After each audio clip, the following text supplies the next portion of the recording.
Hi there, Coach Roderick Nava here. Once again, we're going back to analyze great games, especially from the Super Grandmasters games, even World Champions games. This game is all about the championship happened in the recent Julius Baer Generation Cup between Super Grandmaster Arjun Erigaisi, the young superstar of India, and World Chess Champion Magnus Carlsen of Norway.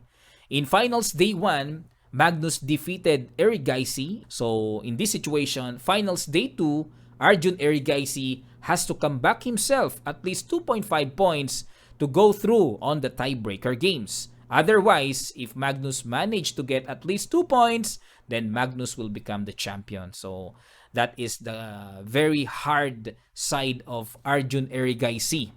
So let's get started with their game number 1. Arjun plays d4, Magnus played d6, e4, knight f6, knight c3, g6. So this is the Pirc defense. Now bishop e3, develop, c6, intends to play b5 immediately, then b4 towards the knight. Now queen d2, waiting for blacks to play bishop g7, then intends to play bishop h6 immediately to exchange the fianchetto bishop. Now knight bd7, so Magnus smells something doing towards the king side, so he delays the developments in the king side. Now he simply played knight bd7. Now castles queen side signifies the attacking plans on the king side, especially f3, then g4, h4, pawn storming, or even h4 first, then h5. Now b5. So before anything could happen, so he immediately brings pressure with b5, then b4, kicking away the knight, then knight takes e4. Now, Erigaisi reacts immediately to protect his e4 pawn. And knight b6, controlling first the c4 square.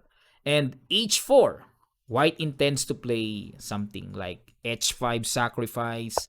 Now b4. So Magnus starts his attack. Now knight b1, retreats back, and a5, also to protect the b4 pawn, and of course signifies the pawn storming in the future middle game to attack the white king. Now knight h3, develop, d5. Magnus wants to challenge the e4 pawn here, but then according to computer engine, bishop e6 was better, hitting the a2 immediately. Right. Now let's go back with d5, then e5, knight h5, keeping an eye on the g3 square. But then Erigaisi covers that g3. Then bishop takes knight, rook takes bishop. So what's the plan behind bishop takes knight immediately? Maybe Magnus wants to play e6 without blocking the bishop. All right, so maybe it's something irritating on his eye, the bishop on c8. Then knight g7, maneuvers maybe to f5 or e6, bishop h6. White is waiting for knight's movement, then bishop takes f8 coming. Knight e6, exchange, and rook h2. Retreats back immediately. Maybe white doesn't want the coming knight f4, something like that. Or even g3 to protect the c2 immediately. Now, Magnus simply played queen c7, h5, at least to bring pressure on the king side. Now c5. Magnus wants to open up the queen side, especially towards the white king. Now, white captured the pawn, queen takes c5, h takes g6, h takes g6, g3. Yeah, so to open the window of protecting the pawn on c2. Now rook c8, doubling the pressure, and f4 to get more solid the king side structure. Now knight d4 with the nasty idea. So black intends to capture the c2 pawn, sacrifice, rook takes c2, then rook takes c2 delivers a deadly checkmate. Now queen f2 to complete the supports on c2 and also to prevent the coming knight f3 jump double attack. Now b3. This is a very dangerous move by Magnus. Very strong, brilliant move. And at this point, I think Erigaisi broke his nerve and he played a4 here. According to the computer engine, white must play knight c3 here.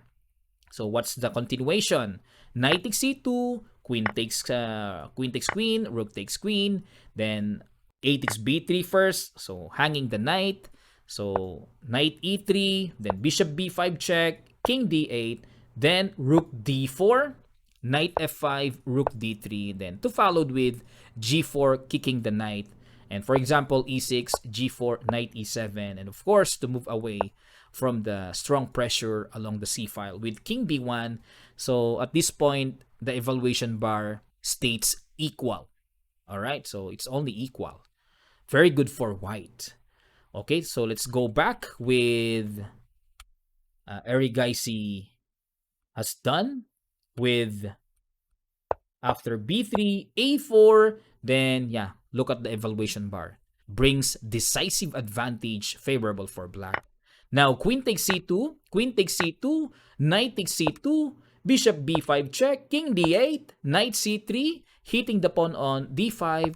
Obviously, e6 to protect the d5, and now king b1 to move away from the coming pressure. Then now king e7 simply to connect the rooks, and also knight e2 with the intention of knight c1 hitting the pawn on b3. And black Magnus immediately hits the h file with rook to rook. Now rook takes rook, rook takes, and knight c1. Knight e3 attacks first the rook, then rook e1, knight ec4, knight takes b3. Yes, white managed to get the pawn, but then rook h2 brings a lot of complication once again with rook takes b2 or even knight takes b2. Then Erigaisi played king c1 here. Now king f8.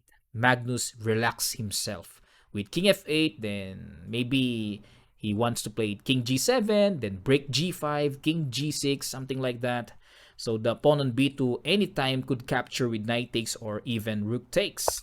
Now rook f1, Erigaisi wants to play g4, then f5. Now knight takes b2. Knight takes a5, then knight 2 takes the a4 pawn, then rook f3. So maybe white prevents the coming knight c3, but then knight c5 also bring very strong for black.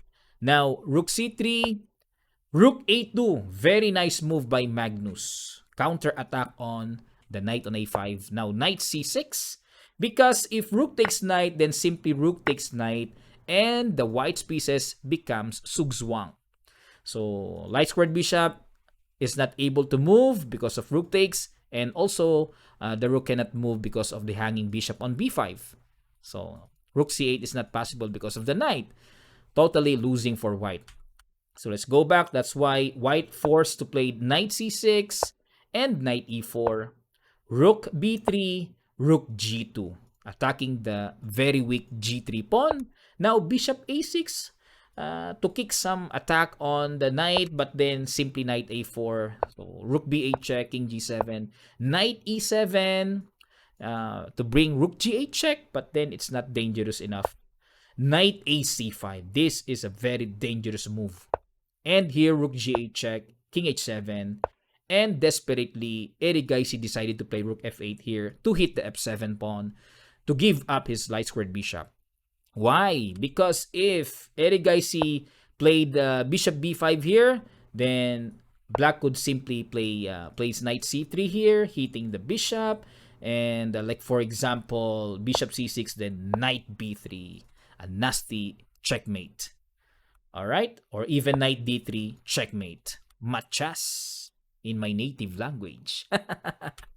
Okay, so let's go back. That's why Erigaisi desperately played rook f8. Now knight takes bishop, one piece up for black. Rook takes f7 check, king h8. Knight takes g6 check, king g8. Then rook a7, knight a c5 once again. Intending to play knight b3 check or knight d3 check. f5, hoping for miracles, but then after knight d3 check, Erigaisi resigns the game. Why? Because after knight d3 check, if white king goes to d1, then knight c3, machas. If king b1, knight c3 check, king a1, rook g1, same, machas. Checkmate. Alright, so this is what happened on their first game. So After this, I'm going to do the second game. Then I will deliver to you. I will upload immediately. So I hope you learned from this game. And if you haven't subscribed yet in this channel, please do subscribe and click the notification bell all so that all of our uploads will notify you. So once again, this is Coach International Master Roderick Nava. I'll see you next time.